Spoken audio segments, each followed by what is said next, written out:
When day comes, we ask ourselves, where can we find light in this never-ending shade? The loss we carry, a sea we must wade. We brave the belly of the beast. We learned that quiet isn't always peace, and the norms and notions of what just isn't always justice. And yet the dawn is ours before we knew it. Somehow we do it. Somehow we weathered and witnessed a nation that isn't broken, but simply unfinished. We, the successors of a country, and a time where a skinny black girl descended from slaves and raised by a single mother can dream of becoming president, only to find herself reciting for one. And yes, we are far from polished, far from pristine, but that doesn't mean we are striving to form a union that isn't perfect.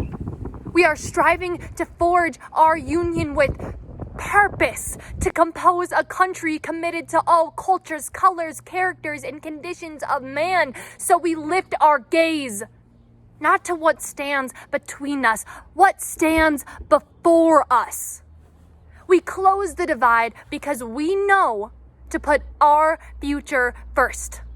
We must put our differences aside. We must lay down our arms so we can reach out our arms to one another.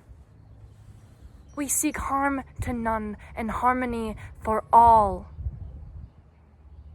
Let the globe, if nothing else, say this is true.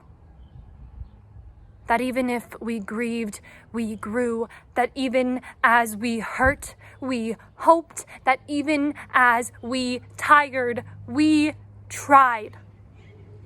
That forever we'll be tied together, victorious.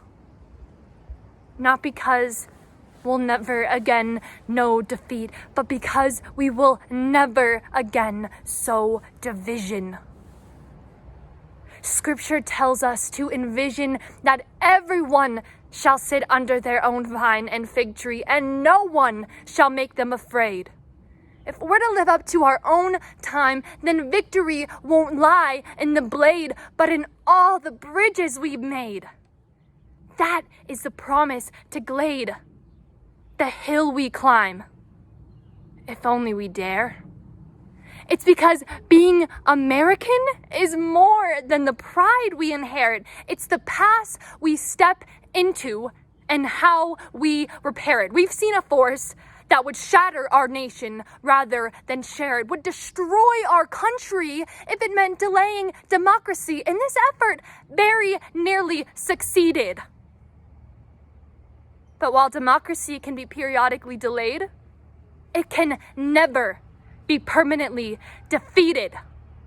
In this truth, in this faith we trust, for while we have our eyes on the future, history has its eyes on us. This is the era of just redemption we feared at its inception. We did not feel prepared to be the heirs of such a terrifying hour, but within it we find the power to author a new chapter, to offer hope and laughter to ourselves. So while once we ask, how could we possibly prevail over catastrophe? Now we assert, how could catastrophe possibly prevail over us? We will not march back to what was, but move to what shall be. A country that is bruised but whole, benevolent but bold, fierce and free. We will not be turned around or interrupted by intimidation, because we know our inaction in inertia will be the inheritance of the next generation. Become the future. Our blunders become their burdens. But one thing is certain. If we merge mercy with might, and might with right, then love becomes our legacy and change our children's birthright. So let us leave behind a country better than the one we were left. Every breath from my Brown's pounded chest, we will raise this wounded world into a wondrous one. We will rise from the golden hills. of the West. We will rise from the windswept Northeast where our forefathers first realized revolution. We will rise from the lake rim mountain cities of the Midwestern states. We will rise from the sun-baked South. We will rebuild, reconcile, and recover in every nook of our nation, in every corner called our country, our people, diverse and beautiful, will emerge battered and beautiful.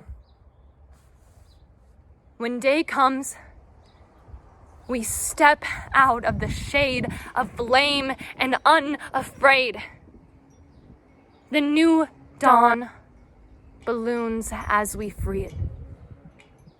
For there is always light, if only we're brave enough to see it.